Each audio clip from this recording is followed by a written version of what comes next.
मैं दीदी से मिलकर के आया हूँ। अभिषेक जी मेरे साथ हैं। हमें याद है जिस समय निष्पक्ष चुनाव हुआ, दीदी यहाँ की मुख्यमंत्री बनी और आज हम लोगों को सबको मिलकर के जो इलेक्शन में बेईमानी हुई है उसके लिए खड़ा होना पड़ेगा। ईमानदारी से इलेक्शन जब हुआ, इलेक्शन कमीशन ने जब इलेक्शन कराया तो वो जीती। और इस बार जो मल्टी लेयर माफियागिरी हुई है इलेक्शन में, कोई कभी सोच नहीं सकता था कि इस तरह की बेईमानी Bharatiya Janata party, election commission, उनके संगी साथी, खुफिया लोग, अंडरग्राउंड लोग मिलकर के इस तरह का चुनाव करेंगे। अभी तक तो हम ये सुनते थे कि जो आज बंगाल करता है वो देश कल करता है, लेकिन बीजेपी ने जो उत्तर प्रदेश में किया बेईमानी, वो एक ट्रायल था उनका और उससे सीख करके पूरा का पूरा चुनाव उन्होंने लूट लिया। सेंट्रल फोर्स हो, election commission, transfer posting, UP का चुनाव भी बड़े करीब से देखा है मैंने। न जाने कितने अधिकारियों की हम शिकायत करते थे, न कभी डीजीपी हटा, न कभी चीफ सेक्रेटरी हटे, न कोई डिस्ट्रिक्ट का अधिकारी हटाया उन्होंने। लेकिन जब बंगाल का चुनाव हुआ, पूरा का पूरा स्ट्रक्चरली उन्होंने अपना बनाया और उनको निर्देश दिए गए कि आपको चुनाव हराना है। आप में से बहुत सारे साथी होंगे, अब तो फोर्स के कई लोगों को 15 दिन की छुट्टी दी है, लीव। इतनी छुट्टी कभी सेंट्रल फोर्स को कभी नहीं मिली। अभी सुना है कि 15 दिन की छुट्टी दी गई है। और जिस तरह का व्यवहार यहां हो रहा है पॉलिटिकल वर्कर के साथ, पार्टी ऑफिस के साथ, हम लोग भी सरकार में आए और सरकार से गए, कभी कभी किसी वर्कर, पॉलिटिकल वर्कर के साथ इस तरह का व्यवहार नहीं हुआ। चाहे हमारे साथी अभिषेक हों, आदरणीय दीदी हों, उनको सिक्योरिटी की थ्रेट हो, जिन्होंने इतनी सेवा की हो लोगों की, आखिरकार किसकी ताकत की वजह से ही कर रहे हैं। और मैं तो वो तस्वीरें दिखाना चाहता हूं जो कभी यूपी में तस्वीरें बनी थी इलेक्शन में। ये शायद तस्वीर आपने सबने देखी होगी, ये तस्वीर तो देखी होगी आपने। इससे ज्यादा भयानक काम यहां हुआ है। अगर बुलेट्स के डरा करके वोट डाला जाएगा तो कौन जीतेगा?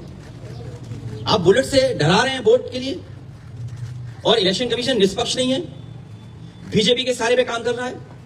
जब बाई इलेक्शन उत्तर प्रदेश का हुआ था, मैं लोकसभा में अपने सभी मेंबर्स को लेकर के कफन लेकर के गए थे हमारे सांसद, और इसलिए लेके गए थे कि स्पीकर को दे दें जिससे कि इलेक्शन कमीशन तक ये चला जाए, क्योंकि हम लोगों ने कहा कि इलेक्शन कमीशन ही मर गया है। और ये बात हम यूं ही नहीं कहते थे ये तो पहली तस्वीर है। दूसरी तस्वीर भी किसी से छिपी नहीं होगी, ये दूसरी तस्वीर भी नहीं छिपी होगी किसी से। और फिर जो वोट डालने का तरीका है, मैं केवल एक कॉन्स्टिट्यूंसी का उदाहरण दे रहा हूं, किस तरीके से फोर्स से वोट डलवाया। मैं 2012, 2017, 2022 समाजवादी पार्टी 37%, 2017 42%, 2022 46%। कभी समाजवादी पार्टी चुनाव नहीं हारी। और बीजेपी 29%, 37%, 30%। और जब सेंट्रल फोर्स और फोर्स के साथ जब उन्होंने चुनाव डलवाया, अंदर किसी भी एजेंट को नहीं रुकने दिया। बंगाल में भी यही किया कि जो पॉलिटिकल पार्टी के पोलिंग स्टेशन के अंदर जो एजेंट्स होते हैं, उनको धमकाया, डराया और न जाने क्या क्या तरीका अपनाया होगा।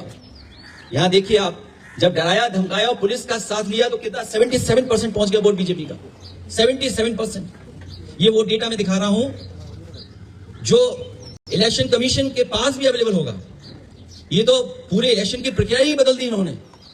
और अब तो ऐसा है, बीजेपी की सरकार में इलेक्शन कमीशन से मिलकर के पहले आपको रिजल्ट मिल जाएगा, सर्टिफिकेट मिल जाएगा, उसके बाद काउंटिंग होगी, उसके बाद वोट पड़ेंगे, उसके बाद वोटर लिस्ट ठीक की जाएगी। पूरा चुनाव ही अलग कर दिया इन्होंने, पूरी चुनाव की प्रक्रिया ही बदल दी इन्होंने। और आदरणीय दीदी इनकी आंखों में खटकती हैं। आदरणीय दीदी संघर्ष करने वाली हैं, वो निराश होने वाली नहीं है।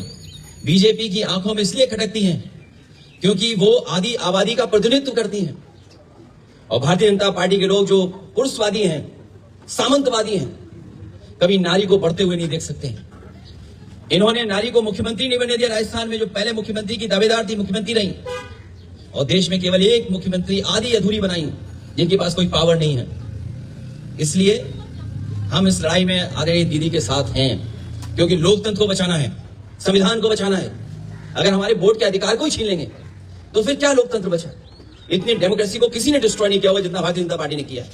और भारतीय जनता पार्टी पावर के लिए, अपनी ताकत के लिए किसी भी सीमा तक जा सकती है, कोई भी कानून नियम तोड़ सकते हैं। और उत्तर प्रदेश में हम लोगों ने बड़े करीब से देखा, वहां पर ये जो करते थे वो यहां पर किया है। अखिलेश जी, आप कह रहे हैं कि इलेक्शन कमीशन बीजेपी के साथ मिलजुल के ये सब किया, लेकिन आप लोग रोकेंगे कैसे सर? हर जगह से आप लोग वोट चोरी का शिकायत तो कर रहे हैं, लेकिन रोकेंगे कैसे? मुझे उम्मीद है कि देश की जनता इसके बाद जाग जाएगी। जो बंगाल में हुआ है, जो बंगाल को सेंट्रल फोर्स से, क्या आप कल्पना कर सकते हैं कि 3 लाख सेंट्रल फोर्स भेजी गई और चिन्हित करके अधिकारियों को पोस्ट किया गया? सुनने में तो यह भी आया कि अधिकारियों को लालच दिया गया है कि चुनाव जिता दो तो हम आपको अच्छा पद देंगे। और आप यकीन करना, देख लेना, आप जो यहां से चुनाव करा करके जा रहे हैं अधिकारी बड़े, कुछ न कुछ लाभ का पद पाएंगे। हम लोगों को उम्मीद है कि हम लोगों को जनता के बीच में जाकर के जगाना पड़ेगा उनको। सर, बीजेपी का कहना है ममता बनर्जी के बाद आप एक आगे, उत्तर प्रदेश में नेक्स्ट ईयर इलेक्शन है, उनका कहना है कि आप एक आगे। हमसे 2 गलतियां हुई, एक बीजेपी को हरा दिया और दूसरा अयोध्या हरा दिया, तो हम तो टारगेट में होंगे ही। ये कोई नई बात नहीं है, और हम तो बहुतों के टारगेट में, एक के टारगेट में नहीं है। यहाँ पर बीजेपी की तरफ से कहा जा रहा है, चुनाव आयोग की तरफ से कहा जा रहा है कि ये यहाँ निष्पक्ष तरीके से चुनाव हुआ, हिंसा मुक्त चुनाव हुआ, इस वजह से इस तरह की नतीजे आए। भारतीय जनता पार्टी सोम पपड़ी की तरह झूठ की लेयर है। सोम पपड़ी खाई कभी? एक लेयर के ऊपर दूसरी लेयर झूठ की चढ़ा देते हैं लोग। और आपको तो मैं ये कहता हूं ना, सब वीडियोस आर्काइव में पड़े हुए हैं। रामपुर का इलेक्शन देख लो, किसी वोटर को नहीं निकलने दिया। और ये जो डेटा मैं आपको दिखा रहा हूं, ये रामपुर की कॉन्स्टिट्यूंसी का दिखा रहा हूं मैं, कुंदर की कॉन्स्टिट्यूंसी का दिखा रहा हूं मैं। ये तो डेटा आप देख सकते हो। इलेक्शन कमीशन अंधा है क्या? और ये महिलाओं की तस्वीर क्या आप भूल गए क्या? आपके अपने चैनल पे भी चली थी तस्वीरें। ये तस्वीरें आप भूल गए क्या?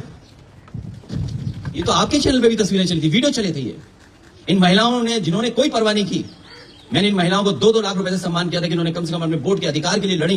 उन्हें परवाह नहीं थी गोली की, उन्हें रिवॉल्वर की।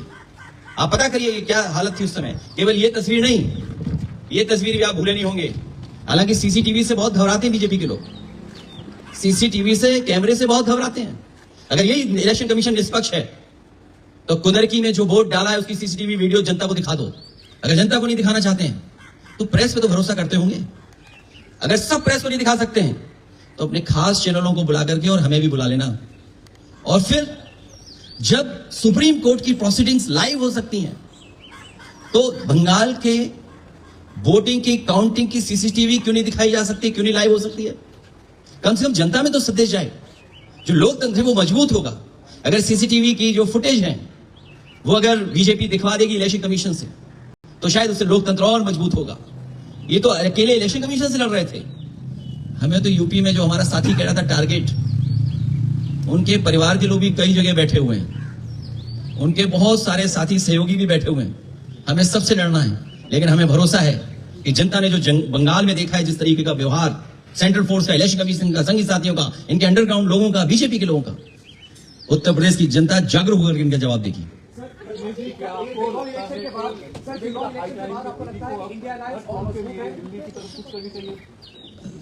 मैं इस समय यही कह सकता हूं कि सभी पॉलिटिकल पार्टीज के नेता हम लोग बैठ करके बात करेंगे।